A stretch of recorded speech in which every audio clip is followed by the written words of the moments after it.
Iran Pakistan మిత్రులు. వాస్తవంగా ఇది సున్నీ దేశం, అది షియా దేశం.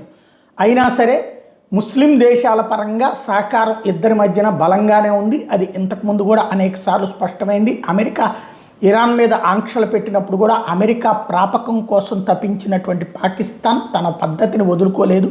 ఓ పక్కన కథ నడుపుతూనే ఉంది. అయితే తాజాగా ఇరాన్ మీద అమెరికా దాడి చేయొచ్చు అంటూ మిడిల్ ఈస్ట్ వైపుకి అమెరికాకి సంబంధించినటువంటి యుద్ధ విమానాలు, యుద్ధ నౌకలు, వాళ్ళ కమాండోస్, ఎవరైతే మొన్న మదోని వెనిజులా చీఫ్ని అదుపులోకి తీసుకుని అక్కడ 35 మందిని చంపి మరీ టోటల్గా 150 మంది ప్రాణాలు తీసి మదురోని పట్టుకున్నటువంటి బృందం ఇప్పుడు ఇరాన్ వైపుగా వెళ్ళింది, కమాండోస్ బృందం అన్నటువంటిది ఒకవైపు.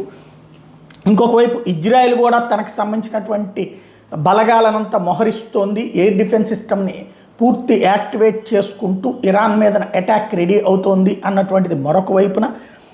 ఈ రెండు పరిణామాల మధ్యలో అర్జెంటుగా Pakistan military chief Asim Munir America Israel intelligence బృందాలతో భేటీ కావడం అన్నటువంటి సంచలనం సృష్టించింది.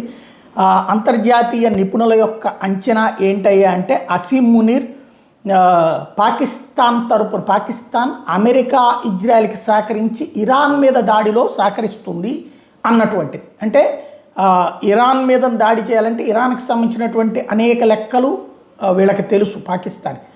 ప్లస్ పాకిస్తాన్ ఇదివరకు కనుక అర్జునుడు భీష్ముడిని దెబ్బతీయడం కోసమని సెకండ్ని అడ్డం పెట్టినట్టు ఇప్పుడు ఇరాన్ని లేపడానికి పాకిస్తాన్ని ముందు పెట్టి అమెరికా ఇజ్రాయెల్ కలిపి ఆట ఆడబోతున్నాయి అన్నటువంటిది స్పష్టమవుతుంది. ఎట్లయితే రష్యాని దెబ్బ కొట్టడానికి ఉక్రెయిన్ని సెకండ్ ఎలా అడ్డుపెట్టి అమెరికా యూరప్ దేశాలు కలిపి ఆట ఆడుతున్నాయో అట్లాంటి కొత్త ఆటకి రంగం సిద్ధమైనట్టు కనబడుతోంది.